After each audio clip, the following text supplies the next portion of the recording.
Hey everyone, welcome to our channel JK Study Icon. Here we have started Indian Polity series and two topic which is making of the Indian Constitution and feature of the Indian Constitution. We have already discussed these two topic in a very comprehensive way, uh, and this series is also important for all exam whether it is a JK SSB 10th 12th और under graduate student जिनका भी जो है polity subject है उन सब के लिए जो है ये इम्पॉर्टेंट है. Okay, so first MCQs part जो है हम डिस्कस कर चुके हैं और आज जो है हम पार्ट 2 जो है MCQs का डिस्कस करेंगे regarding this to particular topic. Okay, जो हमने प्रीवियस जो है पढ़ा making of the Indian constitution और salient feature of the Indian constitution. Okay, so let's start. और please I request you to all, जो भी आपका आंसर होगा वो सारे आप जो है कमेंट बॉक्स में अपना अपना आंसर लिखेंगे. और जो भी आपकी क्वेरीज़ हों, जो भी मैं आपको पढ़ा रही हूँ, अगर उसके रिलेटेड आपको कुछ भी क्वेरीज़ होती हैं या फिर कोई डाउट होता है तो आप कमेंट बॉक्स में मुझे कमेंट कर सकते हो. मैं उसका डाउट जो है वो क्लियर कर दूँगी. ठीक है, आप कोई अपनी एडवाइस कुछ सजेशन अगर मुझे वीडियोज़ के रिलेटेड देना चाहते हो तो आप वो भी मुझे कमेंट सेक्शन में जो है दे सकते हो. ठीक है, सो स्टार्ट करते हैं आज का लेक्चर और देखते हैं क्वेश्चन नंबर फर्स्ट क्या है. ठीक है, on which date Indian national flag was adopted. बोल रहा है क्वेश्चन नंबर फर्स्ट किया है कि किस डेट में जो है नेशनल फ्लैग जो है इंडिया का नेशनल फ्लैग जो है इसको अडॉप्ट किया गया था. ठीक है, तो आंसर इसके ऑप्शन आपको दिए गए हैं 22 जुलाई 1947, 24 जनवरी 1948, 26 जनवरी 1950 and D option is none. तो आई होप आप सबने इसका आंसर चूज़ कर लिया होगा. प्लीज़ अपना आंसर जो है कमेंट बॉक्स में लिखिए. ठीक है, तो इसका राइट आंसर जो है वो है 22 जुलाई 1947. इंडिया इंडिपेंडेंस हुई थी 15 अगस्त 1947 और उससे पहले ही 22 जुलाई 1947 को हमने अपना नेशनल फ्लैग जो है उसको अडॉप्ट कर लिया था. ठीक है, ये एक फैक्चुअल चीज़ है, इसमें कुछ ज़्यादा एक्सप्लेन करने की ज़रूरत नहीं है. ठीक है, तो नेक्स्ट क्वेश्चन देखिए. नेक्स्ट क्वेश्चन आपका question number 2, choose the correct statement. आपने इसमें से जो है करेक्ट स्टेटमेंट जो है चूज़ करनी है. अभी जो JK SSB का जो पैटर्न है वो ऐसे ही क्वेश्चन आपसे जो है पूछ रहा है एग्ज़ाम पे. स्टेटमेंट्स के रिलेटेड हो गया, सर्शन या रीजंस के रिलेटेड ऐसे क्वेश्चन पूछ रहा है, तो इसलिए मैंने कुछ क्वेश्चन ऐसे भी बनाए हुए हैं. ठीक है, तो बोल रहे हैं फर्स्ट जो उसने स्टेटमेंट दी है, national anthem was adopted by constituent assembly on 24 जनवरी 1950. और बी स्टेटमेंट है इसके, डॉक्टर सच्चिदानंद सिन्हा जो हैं become the first president of independent India. First option में वो बोल रहा है, स्टेटमेंट आपको दी गई है उसमें बोल रहा है कि जो आपका नेशनल एंथम है वो 24 जनवरी 1950 को जो है अडॉप्ट किया था कॉन्स्टिट्यूंट असेंबली में. और दूसरा जो स्टेटमेंट आपको दी गई है उसमें बोल रहे हैं कि डॉक्टर सच्चिदानंद सिन्हा जो हैं वो आपके फर्स्ट प्रेसिडेंट बने थे आफ्टर इंडिपेंडेंस जब इंडिया को इंडिपेंडेंस मिल गई थी तो फर्स्ट जो है आपके जो प्रेसिडेंट बने थे वो डॉक्टर सच्चिदानंद सिन्हा बने थे. ठीक है, ऑप्शन में देख लीजिए. अब ये ऑप्शन क्या है इसके, only one correct, both A and B, only B या नन. ठीक है, ये लास्ट ऑप्शन आपका जो है ये कटिंग हो गया शायद से, तो इसका लास्ट D जो है नन है. आप इसमें से इसका अपना आंसर चूज़ करके कमेंट सेक्शन में लिखिए, कमेंट बॉक्स में लिखिए. तो इसका राइट आंसर जो है वो है आपका आंसर ए. ठीक है, ओनली ए जो है वो आपका करेक्ट आंसर है. नेशनल एंथम जो है वो 24 जनवरी 1950 को ही अडॉप्ट किया गया था. बट जो डॉक्टर सच्चिदानंद सिन्हा है वो हमारे फर्स्ट प्रेसिडेंट नहीं थे जब इंडिपेंडेंस हो गया था इंडिया उस टाइम के. जो है देखिए प्रेसिडेंट जो है किस दिन चुने गए थे, प्रेसिडेंट जो है आफ्टर इंडिपेंडेंस के बाद जो चुने। कॉन्स्टिट्यूंट असेंबली के जो प्रेसिडेंट थे वो अलग थे, ठीक है। कॉन्स्टिट्यूंट असेंबली के प्रेसिडेंट जो है वो अलग चूज़ किए गए थे, लेकिन बाद में जब इंडिया इंडिपेंडेंस हुआ तो अपनी कंट्री के लिए एक हेड ऑफ द कंट्री जो चूज़ किया गया था, प्रेसिडेंट जो चूज़ किया गया था, वो जो है हमारे डॉक्टर राजेंद्र प्रसाद थे, सच्चिदानंद सिन्हा नहीं थे। सच्चिदानंद सिन्हा जी जो हैं वो हमारे कॉन्स्टिट्यूंट असेंबली जो है, हमारी जो कॉन्स्टिट्यूंट असेंबली बनी थी, फर्स्ट जो है कॉन्स्टिट्यूंट असेंबली के जो प्रेसिडेंट बनाए गए थे वो डॉक्टर सच्चिदानंद सिन्हा थे। बट बाद में कुछ रीज़न हो गया, कुछ उसकी वजह से जो है डॉक्टर राजेंद्र प्रसाद जी को जो है कॉन्स्टिट्यूंट असेंबली का प्रेसिडेंट बनाया गया था। पर जब इंडिया इंडिपेंडेंस हो गई तो फर्स्ट जब प्रेसिडेंट चूज़ किया गया तो उस टाइम जो फर्स्ट प्रेसिडेंट जो है वो भी हमने किसको चुना, वो भी किसको बनाया गया था, वो भी डॉक्टर राजेंद्र प्रसाद जी को ही बनाया गया था। तो फर्स्ट है बी जो आपकी स्टेटमेंट है ये गलत है, तो इसका राइट आंसर है ओनली ए। ओके, आई होप आप सबने भी अपना आंसर जो है कमेंट बॉक्स में जो है लिख दिया होगा, ठीक है। तो क्वेश्चन नंबर थर्ड देखिए, which of the following two task were to be performed constituent assembly. कौन से दो ऐसे टास्क जो थे कॉन्स्टिट्यूंट असेंबली को जो दिए गए थे। जब मैंने आपको making of the Indian constitution पढ़ाया था उस टाइम मैंने आपके साथ डिस्कस किया था कि कॉन्स्टिट्यूंट असेंबली जो है 1946 नवंबर 1946 को जो कॉन्स्टिट्यूंट असेंबली बनाई गई थी उसको यही ऑब्जेक्टिव था, उसका मेन ऑब्जेक्टिव यही था कि इसको क्या करना है, कॉन्स्टिट्यूशन बनाना है इंडिया के लिए। ओके, उसका मेन ऑब्जेक्टिव यही था कि उसको इंडिया के लिए जो है कॉन्स्टिट्यूशन बनाना है। बट बाद में जो है जब इंडिया को इंडिपेंडेंस मिल गई 15 अगस्त 1947 को, तो उस टाइम पे भी तो हमें अपनी कंट्री को, जब तक हमारा कॉन्स्टिट्यूशन बन के तैयार नहीं हो जाता, कंट्री को गवर्न तो करना था ना। तो उसके लिए क्या किया गया, कॉन्स्टिट्यूंट असेंबली को जो है दो टास्क दिए गए थे। एक टास्क उसको दिया गया कि वो क्या करेगा, कॉन्स्टिट्यूशन प्रिपेयर करेगा, और दूसरा टास्क उसको दिया गया कि वो लेजिस्लेटिव बॉडी की तरह भी वर्क करेगा, मतलब कंट्रीज़ के लिए लॉ भी बनाएगा, ऑर्डिनरी लॉ बनाएगा, जब तक कि हमारा जो कॉन्स्टिट्यूशन है वो बन के तैयार नहीं हो जाता और उसे इन्फोर्स नहीं कर दिया जाता, तब तक के लिए जो है वो एज ए लेजिस्लेटिव बॉडी भी वर्क करेगी हमारी कॉन्स्टिट्यूंट असेंबली। ओके, तो अभी आपको आ ही गया, पता चल ही गया होगा इसका राइट आंसर क्या है। तो अपना राइट आंसर जो है वो कमेंट में लिख दीजिए आप। तो इसका राइट आंसर है आपका option number B, legislature and constitution. यही दो टास्क थे जो हमारी कॉन्स्टिट्यूंट असेंबली को दिए गए थे, एक तो कॉन्स्टिट्यूशन बनाना और दूसरा जो है लेजिस्लेटिव बॉडी की तरह वर्क करना, कि हमारी कंट्रीज़ के लिए लॉ बनाना। ओके ओके, और मुझे एक कमेंट सेक्शन में मैं आपको क्वेश्चन पूछ रही हूँ, इसका आप आंसर जो है कमेंट सेक्शन में मुझे लिख दीजिएगा कि जब कॉन्स्टिट्यूंट असेंबली की तरह जो है, जब कॉन्स्टिट्यूशनल बॉडी की तरह जो है कॉन्स्टिट्यूंट असेंबली मिलती थी तब उसको चेयर कौन करता था, और जब लेजिस्लेटिव बॉडी की तरह मिलती थी तब उसको चेयर कौन करता था। ओके, तो ये क्वेश्चन आपने कमेंट बॉक्स में मुझे इसका आंसर देना है, ठीक है। जिन्होंने प्रीवियस लेक्चर देखे होंगे उसका आंसर वही दे पाएंगे। तो देखते हैं कितनों के आंसर आपके आते हैं, ठीक है। सो क्वेश्चन नंबर 4 है आपका, at present how many parts and schedule of the Indian constitution. वो इस क्वेश्चन का बोल रहा है कि अभी प्रेजेंटली जो है आपके कॉन्स्टिट्यूशन के कितने पार्ट हैं और कितने शेड्यूल हैं। आप ऑप्शन ए है 22 parts and 8 schedule, 25 parts and 12 schedule and 21 parts and 9 schedule. I hope आप सब ने अपना राइट आंसर चूज़ कर लिया होगा।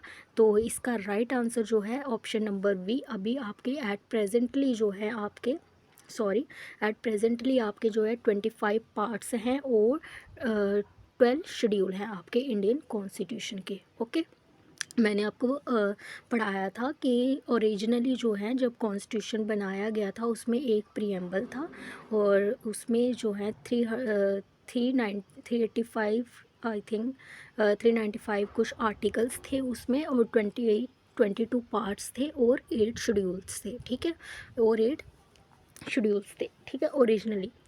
बट अभी के एट प्रेजेंट जो है अभी 400 से ज़्यादा जो है आप 450 से ज़्यादा जो है आपके क्या है आर्टिकल्स हैं, ठीक है, 25 पार्ट्स हैं और 12 शेड्यूल हैं आपके इंडियन कॉन्स्टिट्यूशन में, ठीक है। Question number 5, in which year the national emergency was declared in India. आपको बताना है कि किस साल में जो है, किस ईयर में जो है नेशनल इमरजेंसी जो है इंडिया में डिक्लेयर की गई थी, ये भी मैं आपके साथ डिस्कस कर चुकी हूँ नेशनल इमरजेंसी के टॉपिक के रिलेटेड। ठीक है, देखिए ए पार्ट जो है, ऑप्शन ए है आपका 1998, बी है आपका 1975 and option C is 1978 and option D is 1977। So I hope आपने अपना राइट आंसर चूज़ कर लिया होगा। तो इसका राइट आंसर जो है आपका ऑप्शन नंबर बी है 1975। ओके, नेशनल इमरजेंसी जो है 1975 में जो है डिक्लेयर की थी। और उस टाइम पे हमारी प्राइम मिनिस्टर कौन थी? उस टाइम पे हमारी प्राइम मिनिस्टर थी हमारी श्रीमती इंदिरा गांधी जो है। उनके टाइम पे जो है नेशनल इमरजेंसी जो है डिक्लेयर की गई थी। Okay, so question number 6, which of the following amendment act is also known as mini constitution of India. ये भी मैं आपके साथ डिस्कस कर चुकी हूँ कि मिनी कॉन्स्टिट्यूशन ऑफ इंडिया जो है किसको कहा जाता है। So choose your right answer and write in a comment box. A वाला आपका ऑप्शन है 44th amendment act of 1978, 86 amendment act of 2002 and 42nd amendment act of 1976 and D option is none. तो इसका राइट आंसर जो है वो, इसका right answer है आपका option number C 42nd amendment act of 1976। ठीक है, तो मैंने आपको बताया था नेशनल इमरजेंसी हमारी 1975 में जो है लगाई गई थी और उसके बाद जो है 1976 को जो है 42nd अमेंडमेंट एक्ट लाया गया, जिसमें बहुत सारी जो है हमारे कॉन्स्टिट्यूशन में जो है न्यू चीज़ें ऐड की गई, कुछ चेंजेस की गई। ठीक है, तो ये जो इसको मिनी कॉन्स्टिट्यूशन इसलिए कहा जाता है क्योंकि बहुत सारे जो है इसमें प्रोविज़न जो है हमारे कॉन्स्टिट्यूशन में जो है ऐड किए गए थे। अपने आप में ये एक छोटे कॉन्स्टिट्यूशन की तरह ही था, तो इसलिए इसको क्या बोला जाता है, एक मिनी कॉन्स्टिट्यूशन किया जाता है, क्योंकि बल्क ऑफ जो है आपके अमेंडमेंट जो है इस इस एक्ट में जो है की गई थी। Okay, so question number 7, national emergency is declared under which article of the constitution. आपको बताना है कि जो नेशनल इमरजेंसी है वो किस आर्टिकल के अंडर जो है लगाई जाती है। ठीक है, तो ऑप्शन ए है आपका article 356, article 352 and article 355 and article 360। So choose your right answer. I hope आपने चूज़ कर ही लिया होगा। तो इसका राइट आंसर है आपका ऑप्शन नंबर बी आर्टिकल 352। 352 के अंडर जो है आपकी नेशनल इमरजेंसी जो है लगाई जाती है। बट ऑप्शन ए जो है उसको भी डिस्कस कर लेते हैं। नेशनल आर्टिकल 356 जो है उसके अंडर जो है स्टेट इमरजेंसी जो लगाई जाती है, जहाँ जैसे प्रेसिडेंट रूल हो गया। ठीक है, और ऑप्शन डी जो है ये आर्टिकल 360 जो है ये, इसमें कौन सी इमरजेंसी लगाई जाती है, फाइनेंशियल इमरजेंसी जो है आपकी लगाई जाती है। ठीक है, तो आई होप आप सब ने अपना राइट आंसर लिख दिया होगा। So next question, question number 8, directive principle of the state policy was derived from which of the country constitution. जो आपके डायरेक्टिव प्रिंसिपल हैं स्टेट पॉलिसी के, मैंने आपको पढ़ाए थे। Directive principle of the state policy हमने डिस्कस किया था अपने ये salient feature of the Indian constitution में। ठीक है, तो आपको बताना है कि इसका सोर्स कहाँ से, हमने ये कहाँ से लिया है, कहाँ से लिए हैं अपने डायरेक्टिव प्रिंसिपल। तो इसका फर्स्ट ऑप्शन है आपका American constitution, Canadian constitution, Irish constitution and not derive from any constitution, जहाँ हमने किसी भी कॉन्स्टिट्यूशन से जो है इसको अडॉप्ट नहीं किया गया है। तो आपको ये बताना है। आई होप आप सब ने अपना राइट आंसर चूज़ कर लिया होगा। तो इसका राइट आंसर है आपका ऑप्शन नंबर सी ईरिश कॉन्स्टिट्यूशन।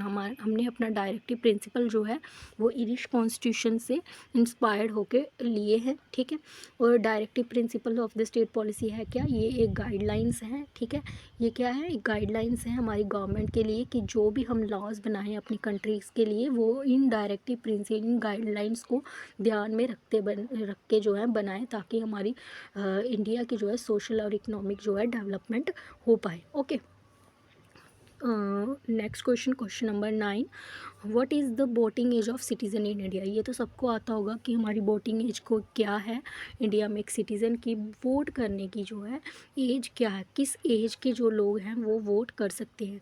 सो देखिए 21 ईयर्स, 25 ईयर्स, 18 ईयर्स और 16 ईयर। बताइए इसमें से राइट आंसर। ये तो सबने चूज़ किया ही होगा। सो इसका राइट आंसर है आपका ऑप्शन नंबर सी 18 ईयर। जो भी पर्सन 18 ईयर्स का है उसके पास जो है राइट टू वोट है वो जो है वोट जो है आप डाल सकता है, ठीक है। अभी इलेक्शंस भी आ रही हैं, तो जो भी 18 ईयर के हैं वो सभी अपना वोट जो है दे। ये आप सब सिटीज़न का, एज ए सिटीज़न ये आपका पॉलिटिकल राइट है, और इस पॉलिटिकल राइट को भी आपने क्या करना है, एंजॉय करना है, ठीक है। सो क्वेश्चन नंबर 10।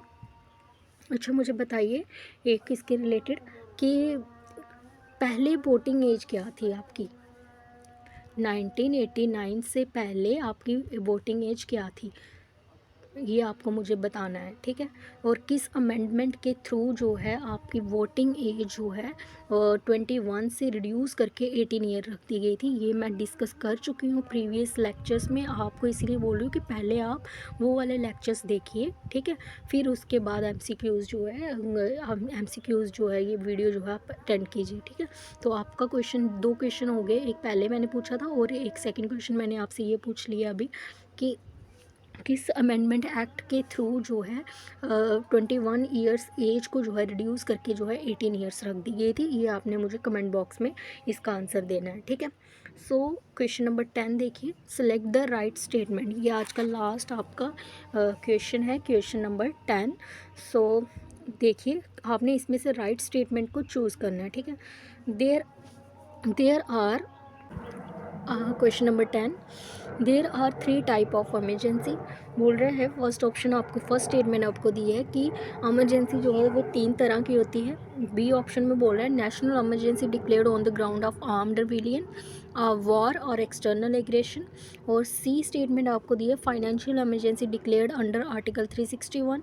और डी आपको दिया गया है 3 articles deals with emergency provision, 3 articles जो हैं वो डील करते हैं एमरजेंसी प्रोविज़न के साथ, 352, 356 एंड 360।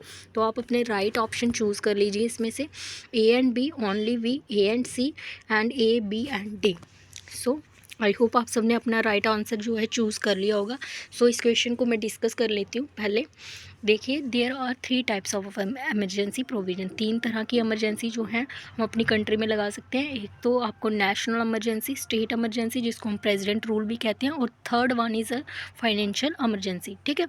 तो बी ऑप्शन, ये फर्स्ट ऑप्शन तो आपका ठीक है, ठीक है। नेक्स्ट देखिए बी ऑप्शन बोल रहा है national emergency declared on the ground of armed rebellion, war और एक्सटर्नल एग्रेशन। ये भी राइट आंसर है कि नेशनल इमरजेंसी हम कब लगाते हैं, जब कोई आर्म्ड रिबेलियन हो जाए, मतलब इंटरनल डिस्टर्बेंस हो जाए कंट्री में, जिससे जब हमारी कंट्री में कोई कंट्री की सॉवरेंटी, यूनिटी एंड इंटीग्रिटी जो है उस पर जो है कोई थ्रेट हो, ठीक है। तो हम उस टाइम पे जो है नेशनल इमरजेंसी डिक्लेयर करते हैं, जहाँ फिर कोई वार हो, जहाँ एक्सटर्नल एग्रेशन हो, बाहर से कोई खतरा हो, हमें कोई वार जो है होने वाली हो, या कोई अटैक की कुछ ऐसी सिचुएशन जो है बन रही हो कंट्री में, तो उस टाइम पे जो है हम कंट्री पे जो है नेशनल इमरजेंसी जो है डिक्लेयर कर देते हैं, ठीक है। नेशनल इमरजेंसी हम क्यों डिक्लेयर करते हैं, ताकि हमारी जो कंट्री है उसकी सॉवरेंटी, इंटीग्रिटी और यूनिटी पे जो है कोई खतरा ना हो, सब कुछ जो है हमारी कंट्री में जो है पीसफुल रहे, मेंटेन रहे, ठीक है। तो बी ऑप्शन आपका बिल्कुल ठीक है। और सी ऑप्शन देखिए, आपको सी स्टेटमेंट दिया है financial emergency declare under article 361, और बोल रहा है कि फाइनेंशियल इमरजेंसी जो है आपको डिक्लेयर की जाती है अंडर 361। सो देखिए ये जो स्टेटमेंट है ये बिल्कुल गलत है, क्योंकि हमारे आर्टिकल्स 3 ही जो है इमरजेंसी प्रोविज़न के साथ डील करते हैं। 352 के अंडर आता है नेशनल इमरजेंसी, 356 के अंडर आता है आपका state emergency president rule, and 360 is a financial emergency. तो आप ऑप्शन नंबर सी जो है आपका रॉन्ग है, और ऑप्शन डी जो है आपका करेक्ट है। अब देखिए फाइनेंशियल इमरजेंसी जो है वो आर्टिकल 360 के अंडर जो है लगाई जाती है, डिक्लेयर की जाती है। और फाइनेंशियल इमरजेंसी का मतलब हो गया कि जब जो है फाइनेंशियली कुछ इंस्टेबिलिटी हो जाए, फाइनेंशियली क्राइसिस आ जाए हमारी कंट्री पे, ठीक है, तो उस टाइम पे जो है फाइनेंशियल इमरजेंसी जो है स्टेट में डिक्लेयर कर दी जाती है। जैसे हम एक एग्जांपल लेते हैं, देखिए एग्जांपल से मैं आपको समझाती हूँ। ऑलरेडी मैं आपके साथ ये डिस्कस कर चुकी हूँ फीचर्स में, ठीक है, लेकिन एक बार यहाँ पे भी आपके साथ जिनको नहीं समझ आया होगा उनके लिए फिर से मैं डिस्कस कर लेती हूँ यहाँ पे फाइनेंशियल इमरजेंसी के रिलेटेड, ठीक है। देखिए, फाइनेंशियल इमरजेंसी का मतलब होता है जब जो है कंट्री में कोई फाइनेंशियली जो है इंस्टेबिलिटी हो जाए, कुछ फाइनेंशियली जो है क्राइसिस आ जाए, उसकी वजह से जो है फाइनेंशियल इमरजेंसी जो है स्टेट में डिक्लेयर की जाती है। और आज तक जो है इंडिया में जो है फाइनेंशियल इमरजेंसी जो है डिक्लेयर्ड नहीं की गई है आपकी, ठीक है। तो देखिए, मैं एग्जांपल लेती हूँ। जैसे आप सब ने जो है कोविड की सिचुएशन में आप सब ने बहुत सारी प्रॉब्लम्स फेस की होंगी। तो उसी तरह जो है हमारी फाइनेंशियल कंडीशन भी जो है, बहुत सारी कंट्री ने जो है फाइनेंशियली जो है इंस्टेबिलिटी हो गई थी, क्योंकि जब कोविड चल रहा था तो सब कुछ जो है बंद हो गया। एक तरह से मार्केट में रिसेशन आ गया था। रिसेशन का मतलब हो जाता है कि पूरी तरह से मार्केट का बंद हो जाना, मार्केट का ठप हो जाना, मतलब मंदी होना।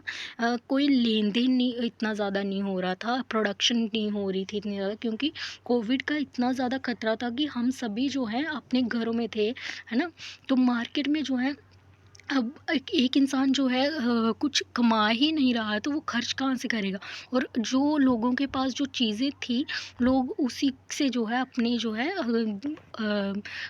है ज़रूरतें जो है वो पूरी कर रहे थे, है ना। उस टाइम पे बाहर का इतना कुछ ले भी नहीं रहे थे, और मार्केट में बहुत ज़्यादा जो है नुकसान हो रहा था, ठीक है। पैसे की लेन देन ही नहीं हो रहा था इतना ज़्यादा चीज़ों का, तो उसकी वजह से जो है बहुत ज़्यादा जो है रिसेशन हो गया था मार्केट में। और ऐसा लग रहा था गवर्नमेंट को कि कहीं जो है फाइनेंशियल क्राइसिस ना हो जाए और कंट्री में हमें जो है नेशनल इमरजेंसी जो है डिक्लेयर ना करनी पड़े। बट आई होप ऐसा नहीं हुआ, सब अच्छे से ही रहा, ठीक है। तो नेशनल इमरजेंसी आपको पता चला होगा क्या होता है। फाइनेंशियल इमरजेंसी का मतलब होता है जब जो है मार्केट में रिसेशन हो जाए, गिव एंड टेक जो है इतना ज़्यादा ना हो, ओके। तो इसी को हम क्या बोलते हैं, फाइनेंशियल इमरजेंसी बोलते हैं। सो आई होप आप सबने अपना कमेंट जो है कमेंट बॉक्स में लिख दिया होगा सही आंसर का। तो इसके ऑप्शन थे A and B, only B, A and C, A D, A B and D. तो इसका राइट आंसर जो है वो है आपका D, A B and D. C वाला ऑप्शन जो है गलत है, क्योंकि फाइनेंशियल इमरजेंसी 360 आर्टिकल के अंडर लगाई जाती है, ना कि 361। So this is all about MCQs, ठीक है। अब देखिए, ये एक एक्स्ट्रा क्वेश्चन यहाँ पे आ गया। चलो, इसका आंसर ऑप्शन भी नहीं है इसके, सो इसका सब आप आंसर दे देना, ठीक है। ये कहीं टाइप हो गया था तो इसका आंसर नहीं लिखे। विच of the following is the national song of India. National song कौन सा है इंडिया का, आपको ये कमेंट में लिखना है। तो आज का सेशन यहाँ ही ख़त्म करते हैं। ये 10 जो MCQs मैंने आपके साथ डिस्कस किया, आई होप आप सबको अच्छे लगे होंगे। प्लीज़ अगर आपको अच्छे लगे तो आप वीडियो को लाइक करो, कमेंट करो। जो भी क्वेरीज होती हैं आप मुझसे कमेंट बॉक्स में जो है पूछ सकते हो, ठीक है। और जो भी अगर आपकी कोई सजेशन है, कुछ एडवाइस अगर आप मुझे देना चाहते हो, तो वो भी आप सब मुझे दे सकते हो। और मेरे चैनल को प्लीज़ सब्सक्राइब करो। और अभी इंडियन पॉलिटी हमने स्टार्ट की है, तो उसके बाद जो है जैसे ही ये फिनिश होगी, उसके बाद जो है हम अदर्स टॉपिक जो आपके सिलेबस में मेंशन होंगे वो डिस्कस करेंगे, ठीक है। आप लिख देना आपको कौन सा टॉपिक जो है पढ़ना है। तो उसके बाद जब इंडियन पॉलिटी ख़त्म हो जाएगी तो हम वही वाला आपका टॉपिक जो है स्टार्ट कर देंगे, ठीक है। So thank you so much for watching. Have a nice day.